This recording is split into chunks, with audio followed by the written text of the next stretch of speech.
I've said many times before, my commitment to the safety of the Jewish people and security of Israel and its right to exist as an independent nation state. Jesus, you got a one-track mind. It's always Politics, politics, politics, politics. My dad always thought that we had an obligation to step up and talk about what happened. This is what a liar looks like.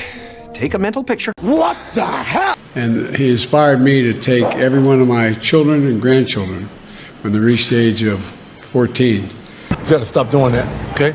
It is weird. Wait, what? The first trip in an aircraft overseas was to Auschwitz, to the camp. My brain is like oatmeal. What is wrong with you?